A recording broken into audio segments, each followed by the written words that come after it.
Целью визита ингушской делегации в Алмату стала интеграция наших соотечественников в общественную, культурную и политическую жизнь региона. В первый же день представители Миннатса встретились со старейшинами в Ингушском культурном центре. Есть люди, которые заявляют желание приехать домой. Были вопросы по оформлению гражданства и вопросы также, которые желают выехать в Джайрасский район, что создаются некоторые трудности по проезду.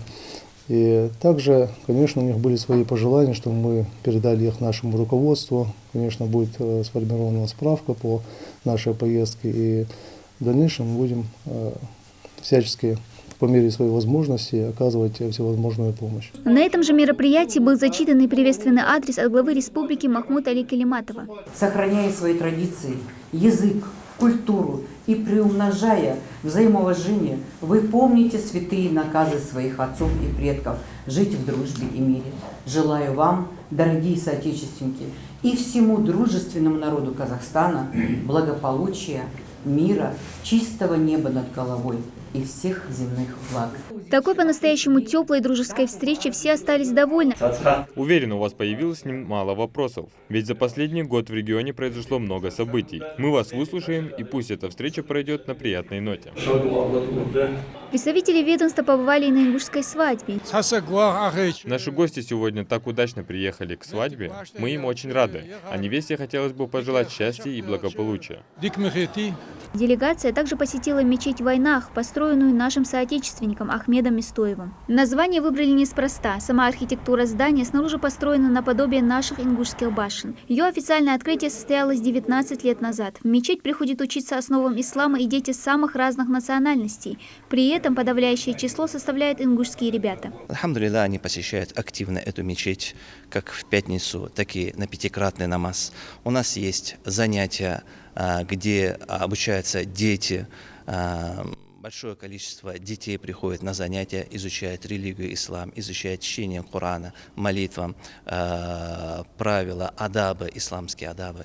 То есть можно сказать, что ингуши в нашей стране, в Казахстане, играют активную роль в деле изучения религии, распространения религии. Эта мечеть, она вот для нас, для здесь живущих ингушей, она являлась таким фактором, который нас сплачивал. Мы каждую пятницу приходили, потому что сам джума намаз же, он, как сказать, его основная идея заключается в том, чтобы люди приходили раз в неделю, встречались, спрашивали друг друга, как дела, как здоровье, что нужно, чем помочь.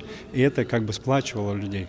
Представители делегации поехали вместе с местными на кладбище в поселке Мичурино, где покоятся наши земляки, погибшие в депортации.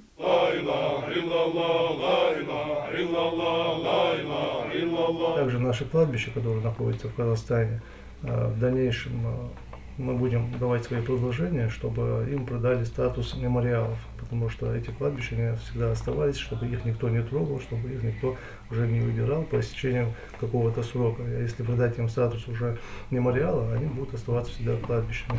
Кроме встречи со взрослым поколением, ведомство уделило внимание и молодежи. Прошли круглые столы, где ребят поближе познакомились с ингушскими обычаями и традициями, а также посмотрели, как проходят занятия в Ингушском культурном центре по родному языку и литературе.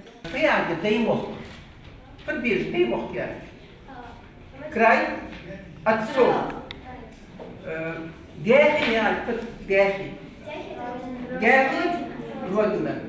Цель поездки была ознакомительного характера. На сегодняшний день в Казахстане проживает порядка 20 тысяч ингушей. Уже который год, живя за пределами родины, по словам представителя ведомства, они смогли сохранить свой язык, культуру и традиции. Такое же воспитание стараются давать и подрастающему поколению.